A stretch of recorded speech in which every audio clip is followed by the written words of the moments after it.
The wind on the Montana mountains had a voice, and Silas Thorne knew every one of its tones. It could be a whisper of approaching snow, a low moan of distant thunder, or the sharp, cutting howl that promised nothing but a bitter, endless cold. Today it was a sigh, a soft murmur that rustled through the pines and tugged at the frayed edges of his worn wool coat. Silas, a man who had earned the name Silas the Silent in the few towns he passed through, preferred the company of this wind to any human voice. He was a monument of solitude, a lean, weathered figure in his late 40s, with a face carved from granite and a beard the color of dried earth. His eyes, the only part of him that seemed truly alive, held a deep, unreadable sadness, like a lake that had swallowed a forgotten tragedy. For 10 years he had lived this life, a self-imposed exile from the world. He hunted, trapped, and traded only when necessary, his cabin a small, insignificant scar on the vast, untamed landscape. It was a life of routine, of predictability. He rose with the sun, checked his traps, mended his gear, and ate a simple, solitary meal as the stars began to pinprick the darkening sky. This routine was his shield, a defense against the ghosts that haunted his past. Today, however, the routine was broken. An old trapper, a man named Jedediah, who looked like he'd been hewn from the same gnarled timber as the trees themselves, had mentioned a long-abandoned trail. It was a path rumored to lead to a forgotten homestead, a place supposedly swallowed by the mountains decades ago. Silas, driven by a rare, nagging curiosity, had decided to follow it. The path was barely a memory, a faint indentation in the forest floor, overgrown with moss and fern. The air grew heavy, the silence deepening with every step. The scent of damp earth and decaying leaves filled his nostrils, and a feeling of profound loneliness settled over him. This was a different kind of quiet, from the one he had grown to love. This was the silence of something dead and forgotten. After several hours of navigating fallen logs and tangled undergrowth, a structure emerged from the dense trees. It was a stable, a crooked grey skeleton of a building with a roof that had collapsed inward, and a door that hung from a single rusted hinge. The timber was a ghostly white, bleached by years of sun and rain. Silas approached with caution, his hand resting on the hilt of his hunting knife. He pushed the door open, its protesting screech echoing in the eerie stillness. The interior was a cavern of shadows, filled with the scent of dust and decay. Broken stalls, rotting hay, and the skeletal remains of old equipment lay scattered across the dirt floor. Silas's gaze swept the darkness, his eyes adjusting, and that's when he saw it. In the far corner, a small, dark shape huddled next to a larger one. Not equipment, not bones. They were alive. As he moved closer, the shapes resolved into a mare and a foal. They were a sight of profound despair. The mare, a beautiful dark bay, lay on her side, her ribs stark against her matted hide. A terrible gash ran down her flank, and her breathing was shallow, ragged. The foal, a tiny, gangly creature, no more than a few weeks old, nudged its mother's head with a weak whimper. It was a sound that pierced Silas's heart, a sound he hadn't felt in a decade, a sound of desperate, helpless need. Silas knelt, his weathered hand hovering over the mare's neck. She was in a bad way, worse than he could have imagined. Her eyes, clouded with pain and exhaustion, watched him warily. The foal, seeing him as a threat, stumbled backward, its wobbly legs barely holding it up. He didn't know what to do. The logical thing, the thing his solitary life had trained him to do, was to leave, to walk away and let nature take its course. He had no skills to heal such an injury, no resources to save them, but as he looked at the foal's trembling frame and the mare's fading eyes, he felt a fissure crack open in the wall he had built around himself. A dam of old feelings, of empathy and responsibility began to crumble. This was not a choice, this was an obligation. This was the universe or fate, or whatever force guided the world, presenting him with a broken thing that he, and only he, had found. To turn away would be to betray not just these animals, but the last shred of humanity he had left. He stood up, the silence of the stable now feeling like a profound, heavy weight. He had to get them out. He had to try. The first challenge was getting them out of the dilapidated stable. The mare was too weak to stand on her own, and the foal, though on its feet, was unsteady and terrified. Silas knew he couldn't simply drag the mare, it would only worsen her injury. He had to be gentle, patient, and resourceful. His years of survival in the wilderness had taught him to think on his feet. He first fashioned a crude sling from some old rotted feed sacks he found in a corner, tying them together with strips of leather from a discarded saddle. The stench was awful, but the material was strong enough. He carefully slid the makeshift sling under the mare's belly, her muscles tensing in fear at his touch. He spoke to her softly, his voice a low rumble, the first words he had spoken aloud in weeks. "It's all right, girl. I'm not going to hurt you. We're going to get you out." The mare's eyes, wide with pain, seemed to understand. She watched him, a glimmer of something that looked like hope in their depths. The foal, meanwhile, had begun to nuzzle its mother, whimpering. Silas knew he had to act quickly before they both lost what little strength they had.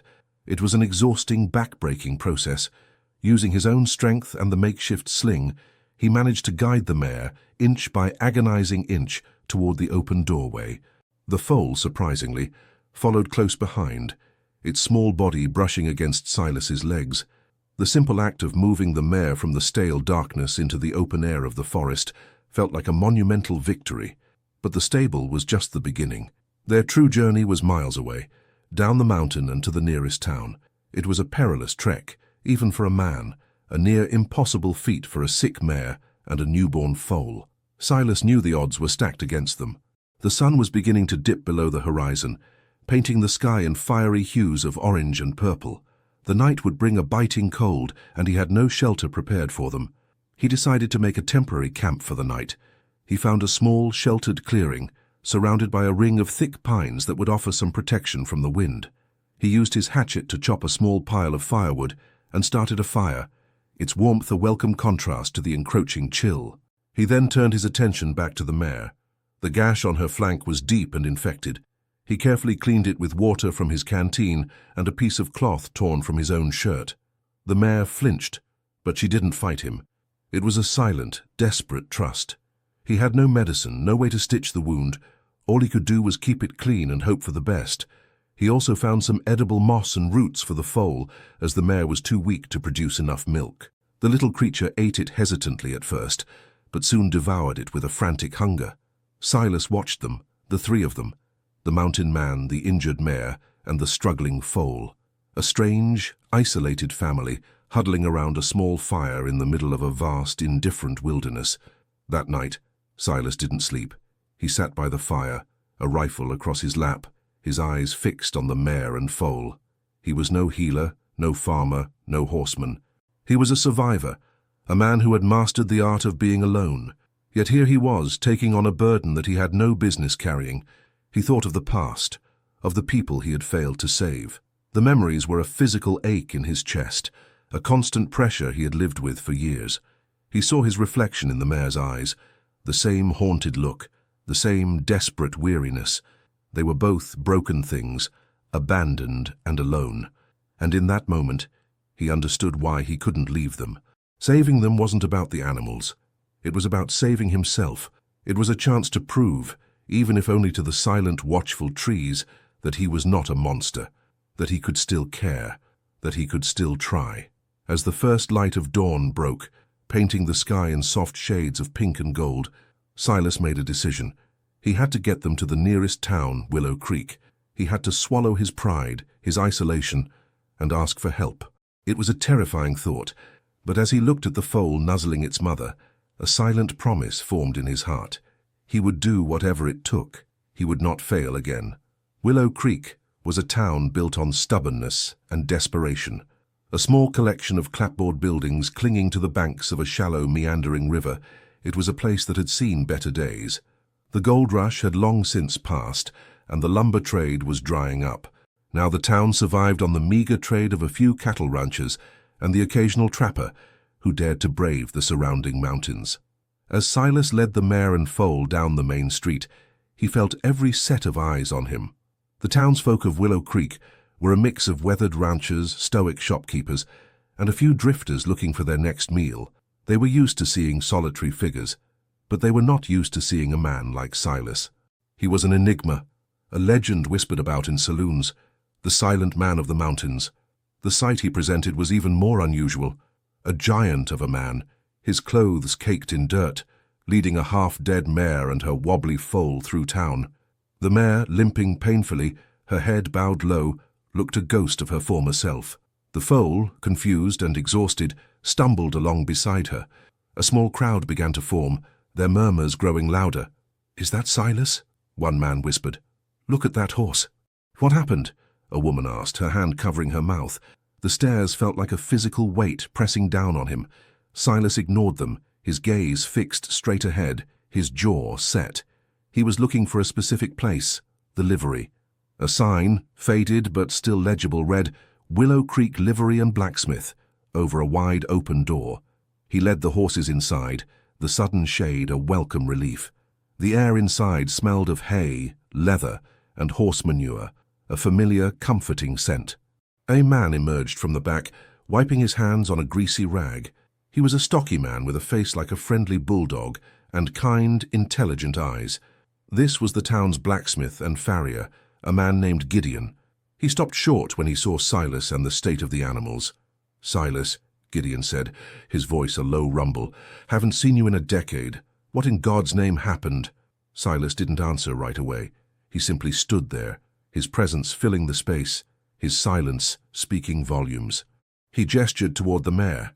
Gideon, understanding, moved closer, his eyes scanning the mare's injuries with a practiced professional gaze. He knelt, his fingers tracing the edge of the deep gash. He winced. "That's a nasty one," Gideon said, shaking his head. "Looks like she was caught on something, maybe a piece of old wire. It's infected pretty bad."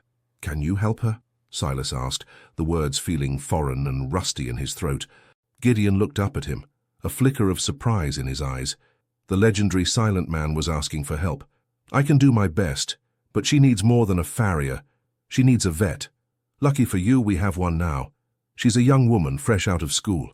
Dr. Evelyn Reed got a little clinic down the street." Silas's face was unreadable, but a muscle in his jaw twitched. He hadn't counted on this.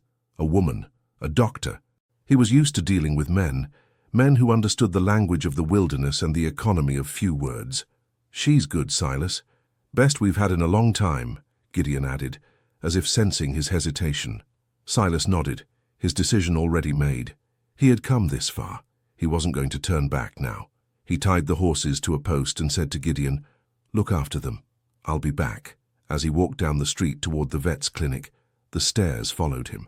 The whispers, though muffled, were a constant presence. He was a ghost walking among the living, and his presence stirred up old memories and new anxieties. He was a man who had chosen to be forgotten, and now, for the sake of two fragile animals, he was forcing himself to be seen. The weight of that decision felt heavier than the mare and the foal combined. It was a weight he hadn't carried in a very long time, and he wasn't sure if he remembered how to bear it. Dr. Evelyn Reed's veterinary clinic was a small, well-kept building, with a clean, antiseptic smell that cut through the dusty air of Willow Creek. Unlike the other establishments on the main street, it was a place of quiet professionalism, a haven of order in a town that felt perpetually on the verge of chaos. When Silas pushed open the door, a small bell jingled, and a young woman with a long, dark braid and a no-nonsense expression emerged from a back room. She was not what he expected. Not the fragile city-bred girl he'd imagined. Evelyn Reed had a quiet strength about her, a practical grace that seemed to match the competence in her steady gaze. She wore a simple, functional dress and a leather apron stained with what looked like antiseptic. Her hands were calloused but precise, a testament to her work. She looked at him, not with the wide-eyed curiosity of the townsfolk, but with a clinical assessment, her eyes moving from his face to his clothes, to his posture. "Can I help you?" she asked, her voice calm and direct. Silas, for the first time in a decade, felt a flicker of something close to unease. He had dealt with every kind of man, outlaws, trappers, ranchers, but this woman was different. She saw him not as a legend, but as a client. "I have a horse," he said, the words feeling clumsy and thick in his mouth. "She's hurt." Evelyn nodded, her expression unreadable. "Where is she?" "At the livery. Gideon's." "All right, I'll get my things." She disappeared for a moment, then returned with a leather bag slung over her shoulder. She didn't ask for details, didn't pry into how he found the horse or why he was the one bringing it in. She simply followed him, her strides long and purposeful. As they walked back to the livery, the town's whispers seemed to grow louder. Silas felt the stares of the men gathered outside the saloon, their eyes full of suspicion and ridicule. A few of them even laughed, a harsh, mocking sound that grated on his nerves. He ignored them, but he could feel Evelyn's presence beside him, a solid, unwavering wall against the town's collective judgment. When they arrived at the livery, Gideon had already laid out some hay for the mare and foal. Evelyn went straight to work, kneeling beside the mare with a quiet confidence. She didn't speak, didn't waste a single motion. She meticulously cleaned the wound, her touch gentle but firm, and applied a poultice she had prepared from her bag. She then wrapped it in a clean bandage, her movements swift and efficient. Silas watched her, mesmerized. She was a master of her craft, her focus absolute. It was a kind of silence he understood, a silence of purpose, of deep concentration. After she finished, she stood up and dusted off her hands. "The wound is deep, but it's not fatal," she said, her voice low. "The infection is what worries me. I've given her a shot of penicillin, but she needs rest and proper food. And water. She's dehydrated." Silas nodded, his eyes on the mare, who seemed to already be resting easier. "The foal, too," Evelyn continued, looking at the little creature. "He's malnourished. I have some powdered milk I can give you, and a syringe. You'll need to feed him regularly." She began to list a series of instructions, each one more complex than the last. Feedings every 2 hours, regular cleaning of the wound, watching for fever. It was a commitment, a long and demanding process that was completely at odds with Silas's solitary, untethered life. "I don't have the money to pay you," he said finally, the words a bitter admission. Evelyn looked at him, her expression softening for the first time. "I'm not doing this for the money, Mr. Thorne," she said, her gaze steady. "I'm doing this for the horses. My bill is a clean stall and a promise that you'll do everything I tell you." Silas stared at her, a wave of unfamiliar emotions washing over him. This was not the kind of transaction he was used to. He was used to paying for things with furs and pelts, with hard-won resources. This woman was offering him something he hadn't known he needed, help without a price. He nodded, a tight, curt motion. "I will," he said, his voice raw with emotion. "I will do everything you say." He had come to town to save 2 animals, but in a quiet livery under the watchful eyes of a compassionate stranger, he was beginning to realize that the journey had just begun. He was no longer just the silent man of the mountains. He was a man with a purpose, a man with a debt to repay, not with money, but with dedication and care. And in the process, he was slowly, painfully, coming back to life. The mare, now named Patience by Evelyn, and her foal dubbed Hope, became a fixture at Gideon's livery. Silas moved in, setting up a makeshift bed in a corner of the hayloft. His life, once a routine of solitude, now revolved around the constant needs of the 2 animals. He meticulously followed Evelyn's instructions, his hands, once so skilled at setting traps and skinning hides, now tenderly cleaning wounds and holding a bottle for the tiny, famished foal. The town, however, didn't change its mind about him. The whispers didn't cease. In fact, they grew louder. People would stop and stare, their eyes filled with a mixture of curiosity and distrust. Silas was an object of fascination and suspicion. He wasn't a hero. He was still the same reclusive mountain man, now with an odd burden. He overheard the conversations. "Who does he think he is?" one man muttered outside the saloon. "Stealing some poor rancher's horses, probably." Another man, a grizzled old prospector, said, "Heard he ain't touched a human soul in 10 years. Probably a murderer, hiding from the law." The rumors were a constant, low hum in the background of his new life. But there were small, unexpected acts of kindness. Gideon, the kind-hearted blacksmith, brought him meals he couldn't afford to pay for. "A man can't live on hay and water, Silas," he'd say, placing a warm plate of stew on a nearby barrel. "You got to keep your strength up." Silas would eat in silence, his gratitude a deep, unsaid thing. Gideon never pushed for conversation, never asked about the past, a silent understanding passing between the 2 men. Evelyn, too, became a regular presence. She would come by every day to check on Patience and Hope, her visits becoming the quiet anchor of Silas's routine. She would talk to him, not about his past, but about the horses. She taught him how to read a horse's behavior, how to recognize signs of pain, how to build a deeper connection with them. One afternoon, as she was examining Patience's leg, she looked up at him. "You have a natural way with them," she said, a hint of surprise in her voice. "I've seen men who've been around horses their whole lives and they don't have your touch." Silas didn't reply, but a flicker of a smile, a ghost of an expression he hadn't worn in a decade, passed across his face. "You remind me of my father," she said, her voice softer now. "He was a trapper too. Taught me everything I know about the wilderness. Said the animals told him more than any man ever did." Silas looked at her, truly looked at her for the first time. He saw the same quiet sorrow in her eyes that he saw in his own reflection. He saw the shared loneliness of two people who had found solace in the wild and in the company of animals. The next day, as he was feeding Hope, a man named Bartholomew Barty Jenkins, the town's wealthiest and most influential rancher, strode into the livery. Barty was a big man, broad-shouldered with a booming voice and a self-satisfied smirk. He looked at Silas with a gaze that was a mixture of contempt and curiosity. "So you're the one who found that old stable," Barty said, his voice a low growl. "Heard you pulled a couple of my horses out of there." Silas froze, the bottle still in his hand. He looked at Barty, his eyes narrowed. "They were sick," he said, his voice flat. "They were sick, all right," Barty said, his smirk widening. "And I'm the rightful owner of any stray that wanders onto my land." Silas's grip tightened on the bottle. "They weren't strays, they were trapped." Barty chuckled, a harsh, dismissive sound. "Well, that's a story you'd tell, I suppose. No matter. I'm here to claim them. Pay me for my trouble, and I'll be on my way." Silas looked from Barty's smug face to the two fragile, recovering animals. The unspoken past between him and the town suddenly had a voice. Barty wasn't just claiming a horse, he was asserting his power, his dominance. He was testing Silas, seeing if the silent man of the mountains would back down. Silas stood up, his tall frame dwarfing Barty's. His eyes, usually clouded with sorrow, now held a cold, dangerous fire. "They are not yours," he said, his voice a low, steady rumble. "They are mine." The words were a declaration of war. He was no longer just a ghost. He was a man with a purpose, and he would not be bullied out of it. Barty Jenkins was not used to being defied. His face, usually a mask of smug assurance, flushed with a mixture of anger and disbelief. "You listen here, you vagrant," he spat, his voice rising. "That stable belongs to my land. Any animal on it belongs to me. It's the law." Silas didn't move. He stood firm, a rock in the face of a brewing storm. "The law is a good man's word, and your word is not worth the air it takes to speak it," he said, his voice as steady as a river stone.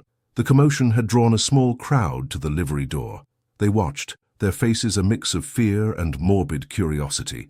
Barty Jenkins was not a man to cross, and Silas Thorne was an enigma no one dared to understand. The town held its breath, waiting to see who would break first. Just then, Evelyn emerged from the back of the livery, her brow furrowed.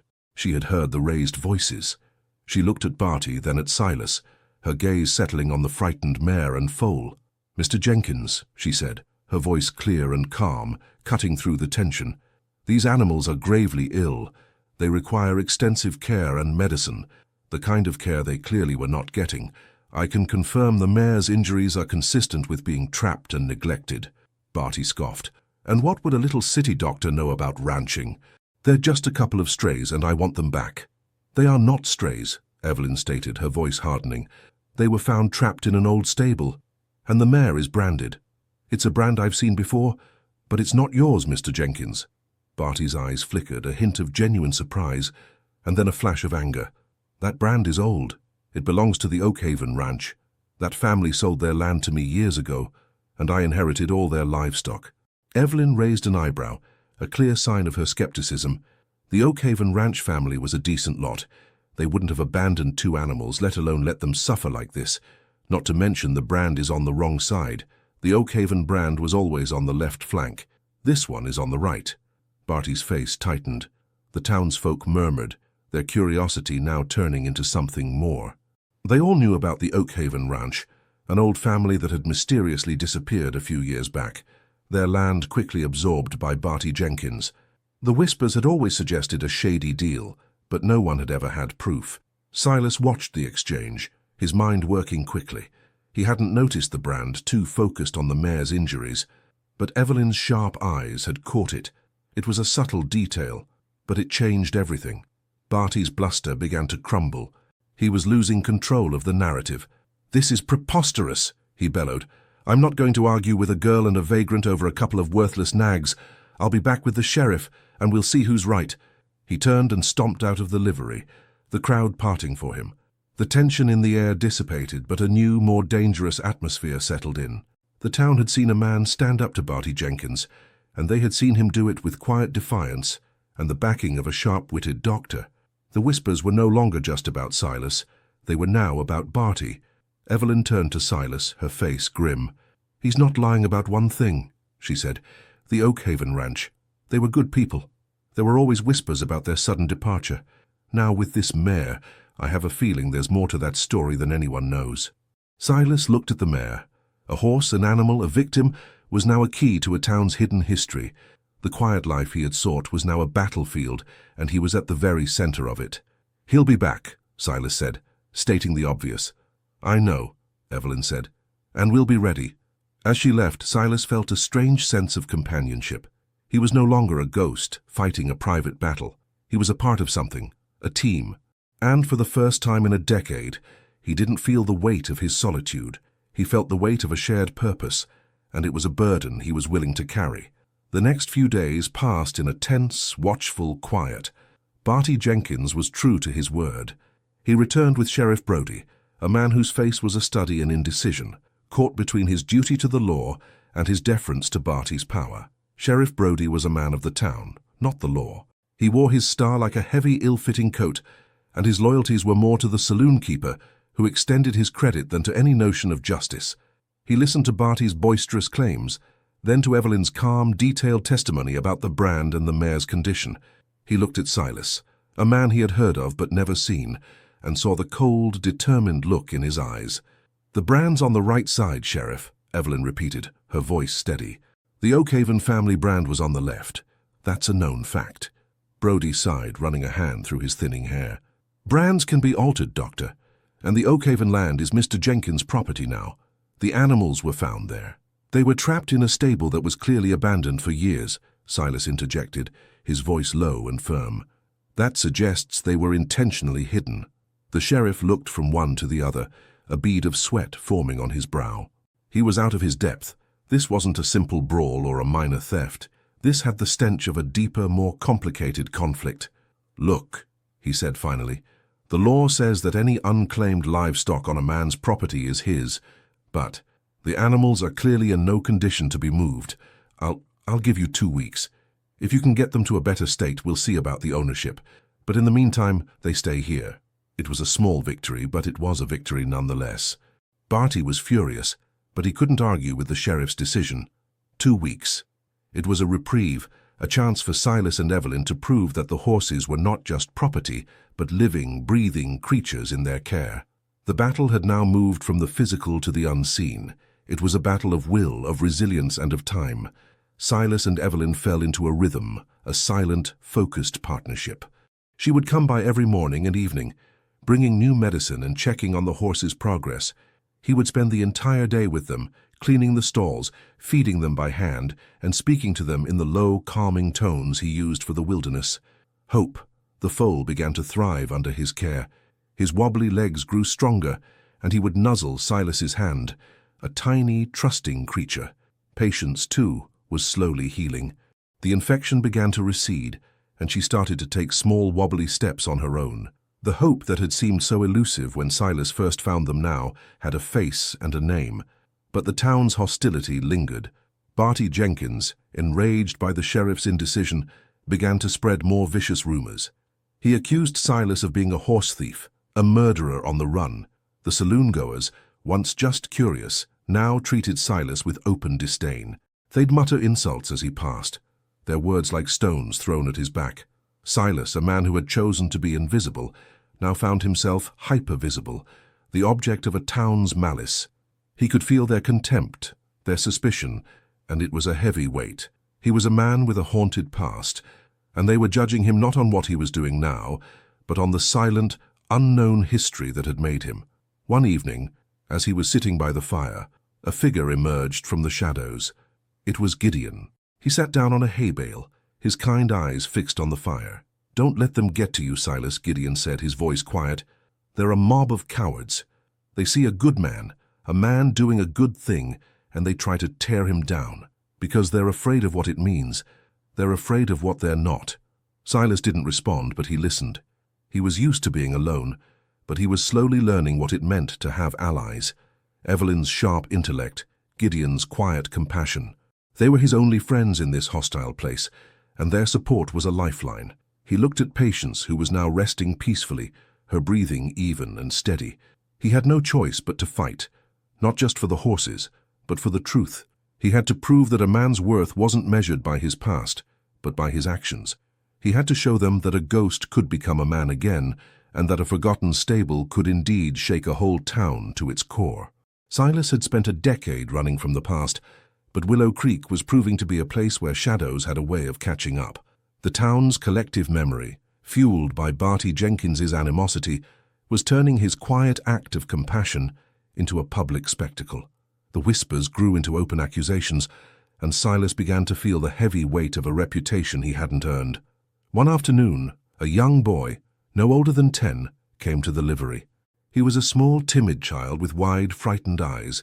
He held a small, crumpled piece of paper in his hand. "Mr. Thorne?" the boy asked, his voice a whisper. "Dr. Reed sent me. She said I should give you this." Silas took the note. It was Evelyn's neat handwriting. It read, "Meet me at the Oakhaven homestead. Dawn tomorrow. I think I found something." The note was a call to action, an invitation to a secret investigation. It was also a risk. The Oakhaven homestead was a dangerous place, filled with rotting structures, and if Barty was to be believed, now on his property. Silas knew the danger of trespassing on a powerful man's land, but he also knew he had no choice. Evelyn had a gut feeling, and her gut feelings had a way of being right. The next morning, before the first rays of sun had breached the horizon, Silas set out. He left a note for Gideon just in case. The trek to the Oakhaven homestead was a familiar one. He had passed it on his way to the forgotten stable, but he had never ventured past the main gate. The place had a foreboding air, a sense of deep, unsettling silence. When he arrived, Evelyn was already there. She was standing in the middle of a dilapidated corral, a grim expression on her face. Her hands were caked in mud, and she was holding a broken piece of wood. "Look at this," she said, her voice low. "I came back last night to look around, found this in the old well." Silas looked at the piece of wood. It was a fragment of a stall door. He looked at the corral. It was the place where the Oakhaven horses had once been kept. "What is it?" he asked. "It's a piece of the original stable," she said. "The one where you found Patience and Hope. I think those two horses weren't trapped by accident. I think they were put there, and I think someone knew about it." Silas's blood ran cold. He looked at the fragment of wood at the old corral, and a terrible picture began to form in his mind. The Oakhaven family had mysteriously disappeared. Their land had been absorbed by Barty Jenkins, and now 2 of their horses, branded, were found in a stable that was clearly a makeshift prison.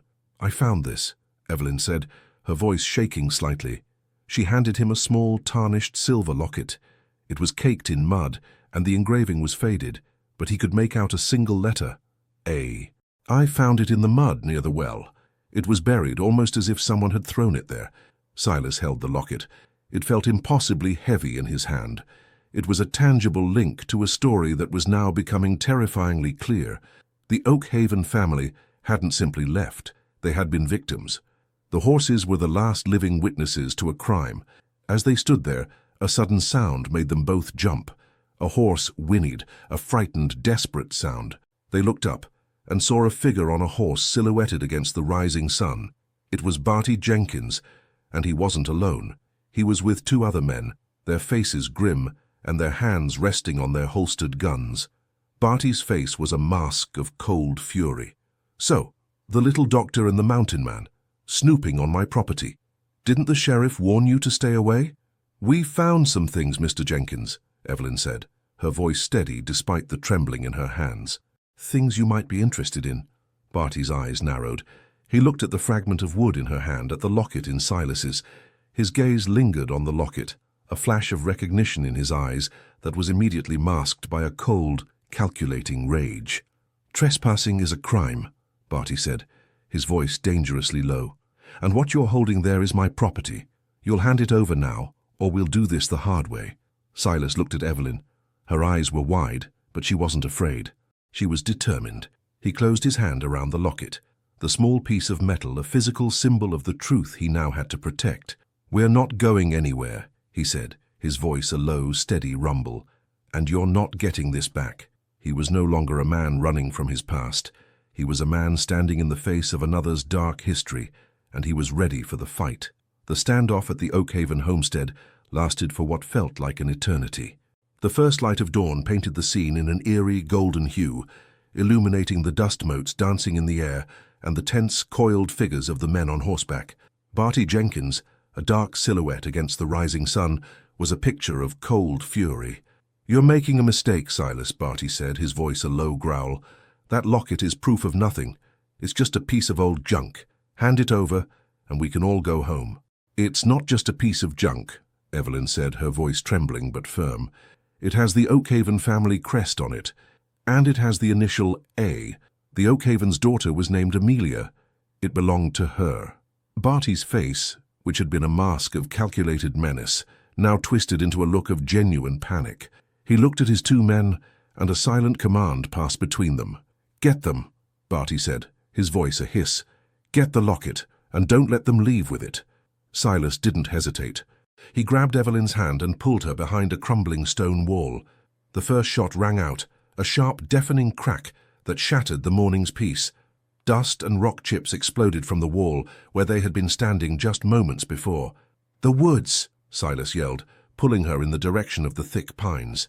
They ran, scrambling over fallen logs and through thick undergrowth, the sounds of the men on horseback crashing through the woods behind them. Silas was a master of the forest. He used the terrain to his advantage, leading Evelyn through a maze of tangled roots and thick brush that would slow down the horses. He could hear Barty shouting orders, his voice filled with a desperate, frantic rage. "Split up!" Barty yelled. "He can't protect her and himself at the same time." Silas knew he was right. He looked at Evelyn, her face pale, her breathing ragged. "Go," he said, pointing to a small, hidden ravine. "Follow the creek. It'll lead you back to town. Don't stop for anything." "I'm not leaving you," she protested, her eyes wide. "You have to," he insisted. "You're a witness. They'll kill us both if they catch us, but you have to get back. You have to tell them what you know." He pressed the locket into her hand. "Take this, it's the only proof we have." He gave her a quick, final look, a silent promise, then turned and plunged deeper into the woods, leading the men on horseback away from her. The sound of their pursuit, the crashing of hooves, the angry shouts, it all followed him, a cacophony of malice and desperation. Silas was a ghost once more, but this time he was running not from a memory, but from a tangible physical threat. He was leading them on a wild chase, using every trick he had learned in his decade of solitude. He moved like a shadow, a blur in the trees, a part of the landscape he knew so intimately, but he was running on borrowed time. The men on horseback were relentless, and he was tiring. He could feel the burn in his lungs, the ache in his muscles. He knew he couldn't outrun them forever. He finally came to a dead end. A sheer rock face, impassable. He turned, his back to the wall, his rifle raised. The men on horseback emerged from the trees surrounding him. Barty Jenkins, a sneer of triumph on his face, dismounted. "You're a fool, Thorne," Barty said, his voice cold. "That little locket is a piece of my past. It's a key to my future. And you thought you could just waltz in here and take it from me. That's a mistake you won't live to regret." Silas didn't reply. He simply held his ground, his eyes fixed on Barty. He didn't have the locket, but he had something more powerful. He had the truth, and he knew that Evelyn was running, that she was on her way to town, a living, breathing testament to what they had found.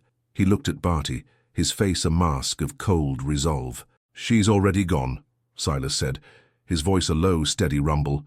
"She's on her way to tell the sheriff everything. The locket is safe." Barty's sneer faltered, a flicker of genuine fear in his eyes. He looked at his men, then back at Silas. The truth was out. The unspoken crime of the Oakhaven family was no longer a secret.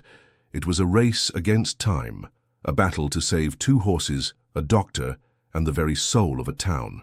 The silent man of the mountains had just opened a forgotten stable, and in doing so, he had shaken the whole town to its very core. The sun, now fully risen above the jagged peaks, cast long, menacing shadows across the Oakhaven homestead.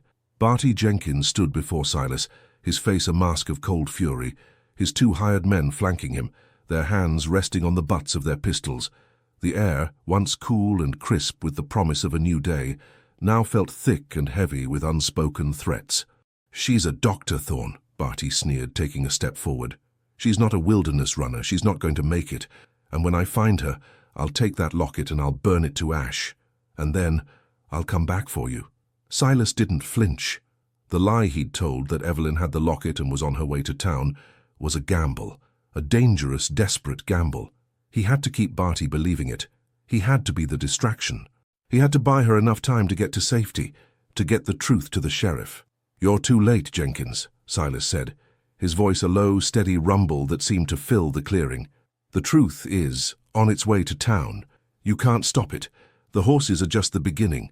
The Oakhaven family—" He let the words hang in the air, a phantom menace. Barty's eyes flickered with a raw, primal fear. The mention of the Oakhaven family was a raw nerve. He had a reputation to protect, a fortune built on a lie, and Silas was threatening to unravel it all. He looked at his men, then back at Silas, a cold, calculating look in his eyes. He didn't want to get his hands dirty. He wanted his goons to do it.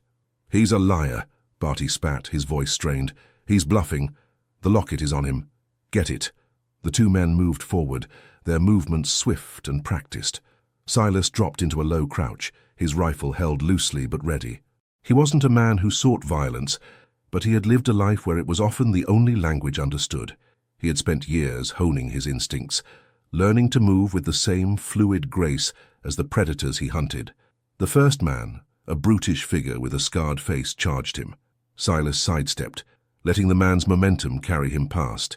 He swung the butt of his rifle, connecting with a sickening thud against the man's jaw. The man stumbled, his eyes rolling back in his head before he collapsed in a heap. The second man was faster, smarter. He came at Silas from the side, a flash of steel in his hand. Silas ducked, the blade slicing through the air where his head had been. He dropped his rifle, pulling out his hunting knife, a wicked, razor-sharp piece of steel that had served him well in countless dangerous situations. They danced a silent, brutal ballet of death. The man was quick, but Silas was a force of nature. He was a man who had survived blizzards, grizzly bears, and years of endless solitude. He moved with a practiced grace, a lifetime of wilderness survival channeled into a single, focused purpose. He blocked a thrust, deflected a jab, and then, in a blur of motion, he twisted his arm, catching the man's wrist. A sharp crack echoed in the clearing as the man's wrist broke. He dropped his knife with a howl of pain. Barty watched, his face a mixture of shock and terror. He had underestimated Silas. He had seen a lonely man, a broken man, but what stood before him was a coiled spring of pure, unadulterated strength. Silas, however, was not unharmed. A knife had sliced a deep gash in his shoulder during the scuffle, and blood was already seeping through his shirt. He was tired, his body screaming in protest. He looked at Barty, his eyes a cold, dangerous fire. Barty, seeing the look in his eyes, panicked. He scrambled back, fumbling for his pistol. "You won't get away with this, Thorne," he screamed. "I'll hunt you down. I'll kill you and that damn girl." Silas knew he couldn't afford to fight Barty and his men any longer. He had to get away.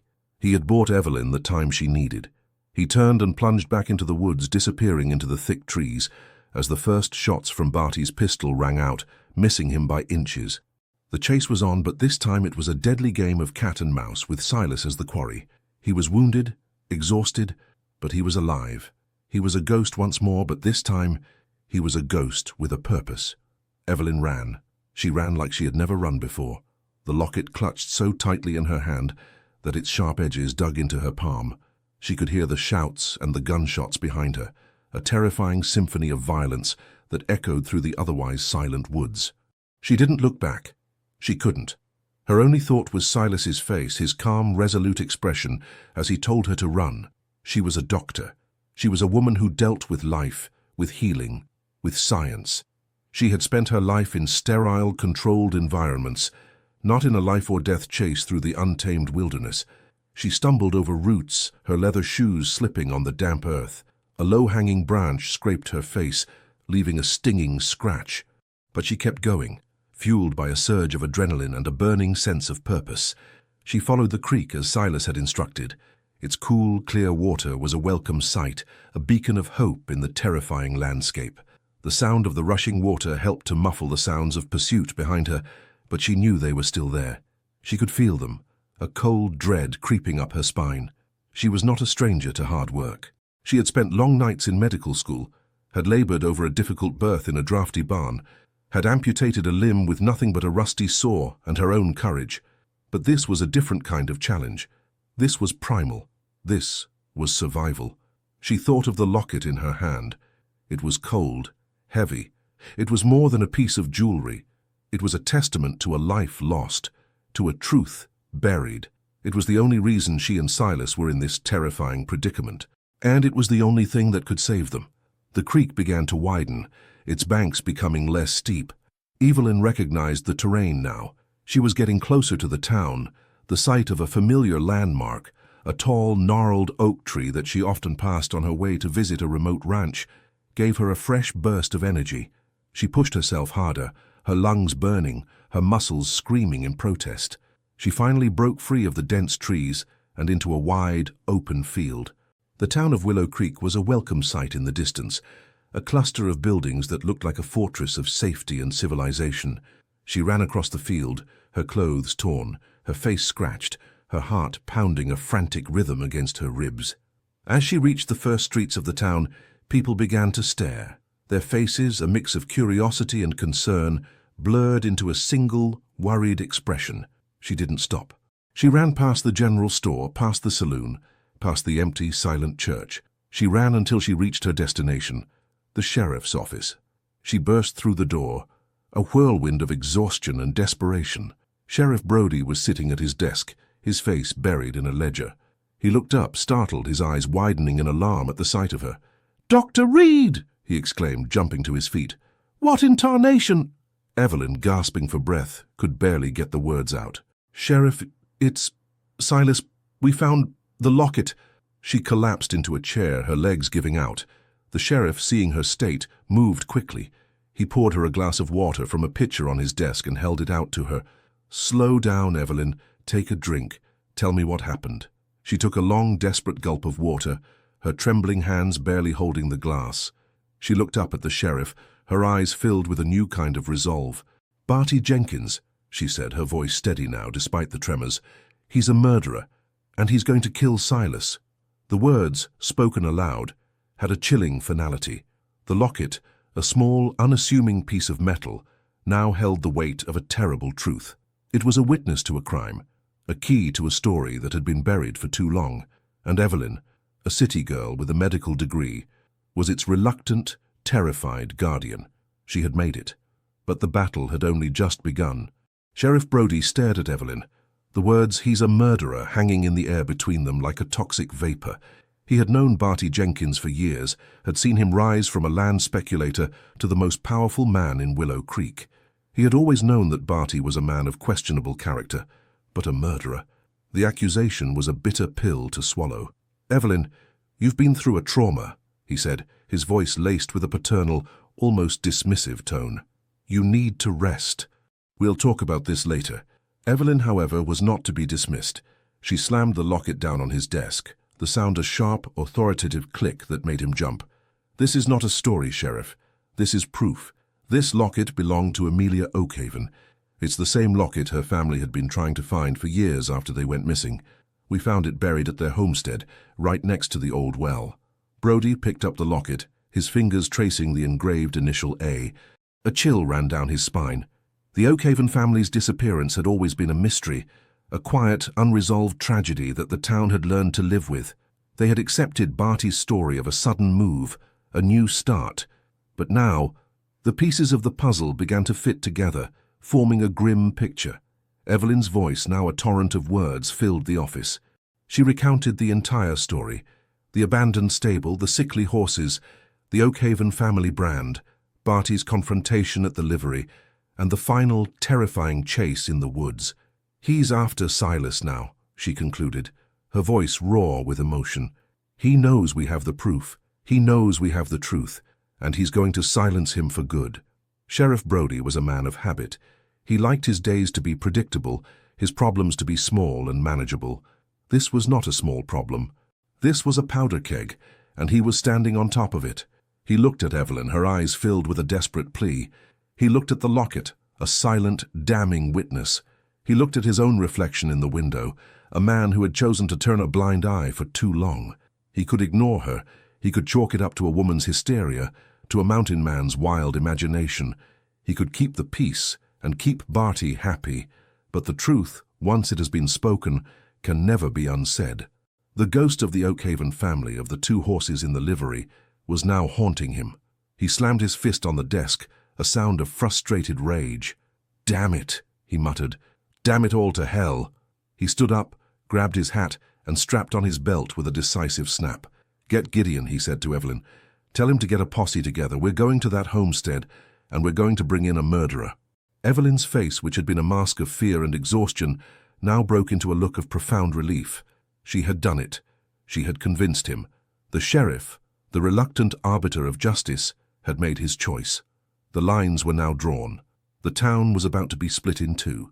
She nodded, a single decisive nod, and ran out the door, the news now a torch in her hand, ready to set the town ablaze. The news spread through Willow Creek like a wildfire. Evelyn, with her breathless and urgent account, found Gideon first, and then together they began to rally the town. The livery, which had been a place of quiet solitude, was now the epicenter of a brewing storm. The townspeople, gathered in small, agitated groups, debated the truth. Some, like Jedediah the trapper and a handful of hard-working ranchers, believed Evelyn's story. They had always been wary of Barty Jenkins, his sudden wealth, and his ruthless methods. They had seen the fear in his eyes when he confronted Silas at the livery. They had seen the quiet dignity of the silent man, who was now caring for two broken animals. But others, a larger, more vocal group, sided with Barty. They were the men who owed him money, the shopkeepers who depended on his business, the cowards who were afraid of his power. They whispered about Silas being a horse thief, a murderer on the run. They pointed to his solitary past as proof of his guilt, ignoring the evidence that stood before them. Barty's men, now back in town, fueled the rumors, their presence a silent, menacing threat. The division was palpable. Families were pitted against each other. Friends turned their backs on one another. The town that had once been a single, cohesive unit was now fractured, a mirror of the two opposing forces at play, one fighting for truth, the other for power. Sheriff Brody, with Gideon at his side, began to form his posse. The group was small, but their resolve was strong. They were the men who believed in justice, in a fair fight, in the promise of a better town. As they strapped on their guns and prepared to ride out, a few of Barty's men stood by, their faces a mixture of fear and defiance. They were no longer just men, they were pawns in a larger game, and they knew it. Meanwhile, back at the livery, the town's children had gathered, their small faces full of a quiet, profound concern. They didn't understand the politics or the money, but they understood the simple truth of a man who was fighting to save two animals. They brought food, fresh water, and a few small, crumpled drawings of horses. They were a silent army of hope, a counterpoint to the town's cynicism. Evelyn, now a figure of quiet authority, stood guard at the livery. She had a shotgun in her hand, her gaze fixed on the town. She wasn't just a doctor anymore. She was a defender, a protector of a truth that was more important than her own life. She looked at patience and hope, resting peacefully in their stalls, and a fierce resolve settled in her heart. They were the reason for this war, and she would not let them be casualties. The sun, now at its peak, shone down on the divided town. The streets were filled with a tension that was almost unbearable. Everyone was waiting. Waiting for the posse to return. Waiting for the truth to be revealed. Waiting for the silent man of the mountains to show his hand. They had called him a ghost, and he had been one for 10 years. Now he was coming back to prove them all wrong. And when he did, the final reckoning would begin. Silas had been running for hours, the pain in his shoulder a constant throbbing ache. The blood had long since soaked through his shirt, and a thin crimson line of dried blood ran down his arm. He was exhausted, dehydrated, and the relentless pursuit was wearing him down. He finally found a place to hide, a small, hidden cave in a high, remote crevice. He stumbled inside, collapsing against the cold, rocky wall, his body trembling from the physical and emotional strain. He had bought Evelyn time. He had led Barty and his men away from the trail, deeper into the treacherous terrain of the mountains. He had to assume she had made it to town, that the locket was safe, and that the sheriff was on his way. But the thought was a thin comfort against the bone-deep weariness that had settled in. He closed his eyes, his mind replaying the day's events. The locket, the homestead, the cold fury in Barty's eyes. He had put himself in this situation. He had chosen to act, to fight, to care. It was a choice that had cost him his solitude and his peace, but as he thought of patience and hope, of Evelyn's brave face, he knew he would do it again. A voice, low and raspy, cut through his thoughts. "Looks like you've been in a bear fight, Thorn." Silas's eyes shot open. An old man, his face a roadmap of wrinkles and his beard a tangled mess of white, was standing in the mouth of the cave. He was a trapper, a man who looked as old as the mountains themselves. Silas knew him vaguely. His name was Elias, and he was known as the town's most eccentric recluse, a man even more solitary than Silas himself. Silas, too weak to reach for his knife, just stared at him. "You're a long way from home, Elias." "So are you," Elias replied, his voice a low chuckle. He stepped into the cave, his eyes scanning Silas's wounds. "Looks like you're in a bad way. A man don't get a wound like that from a bear. That's a human kind of hatred right there." Elias was a man of few words and fewer friends, but he was a man who understood the unspoken language of the mountains. He understood the signs of a man on the run, of a man who was fighting for something more than just survival. He knelt beside Silas, pulling a small satchel from his worn leather jacket. He pulled out a flask and a small pouch filled with herbs. "Drink," he said, handing Silas the flask. The liquid inside was a fiery, potent whiskey that burned all the way down his throat, a painful but welcome jolt of warmth. Elias then began to clean the wound, his gnarled hands surprisingly gentle. He mashed the herbs into a poultice, the scent of lavender and other wild plants filling the small cave. "What were you running from?" Elias asked, his voice low. "I saw 'em, 3 of 'em. Looked like Barty Jenkins and his hounds. They're a long way from their kennel." Silas was silent for a moment, the old habit of secrecy a hard one to break. But he looked at the old trapper, a kindred spirit, a man who knew the darkness of the world, but had chosen to live in the light of the sun. He felt a kinship with this man he barely knew. He told him everything: the abandoned stable, the horses, Evelyn, the locket, the murder. Elias listened, his face a grim, unreadable mask. When Silas finished, the old trapper just nodded, a simple, understanding motion. "Some men," Elias said, looking out at the mountains, "they build their empires on greed. They think they can bury their sins in the earth and no one will ever find them. But the mountains remember, the rivers remember, and the animals, they always remember." Silas felt a profound sense of relief. He wasn't alone in this. He wasn't a fool for believing in a locket, in a doctor, in the survival of 2 horses. This old, solitary man understood. He had lived a life of quiet dignity, and he saw the same in Silas. He was a lifeline in the darkness, a friend in the shadows, and with his help, Silas knew he would make it. He would heal, he would get back to town, and he would finish what he started. Elias, with a quiet, efficient grace, became Silas's caretaker. He brewed a potent herbal tea for the fever that set in and changed the poultice on his shoulder twice a day. He taught Silas the names of the plants he used, their properties, their stories. He was a silent encyclopedia of the mountains, a man who had more knowledge in his calloused hands than most people had in a lifetime. As Silas's physical wounds began to heal, a deeper, more profound healing began to take place. The solitude he had once sought was now replaced with a quiet companionship. Elias never pried, never pushed. He simply existed, a quiet presence that made the vast, empty space of the mountains feel less lonely. One evening, as they sat by a small fire, the moon a sliver of silver in the inky sky, Elias spoke. "A man don't go into the mountains for 10 years for no reason, Thorn. He's either running from something or he's hiding from something. Sometimes it's the same thing." Silas was silent for a long moment, the flickering firelight dancing on his face. The weight of his past, a burden he had carried for a decade, suddenly felt lighter, a story he could finally tell. He looked at Elias, a man who had seen the best and worst of the world, and he knew he could trust him. "I had a family," Silas began, his voice a low, raw whisper. "A wife, a little girl. She was a fiery little thing. She loved horses. We had a farm on the outskirts of town. A good life." He paused, a painful lump forming in his throat. One day, a fire. The barn went up. "My wife, my little girl, they were inside. I tried to get to them. I was too late. I couldn't save them." The words, spoken aloud after a decade of silent grief, were a physical pain. He could feel the memory, the smoke, the heat, the sound of the crackling fire, the cries. He had run from that fire, from that failure, for 10 years. He had buried his grief in the mountains, in the endless routine of solitude.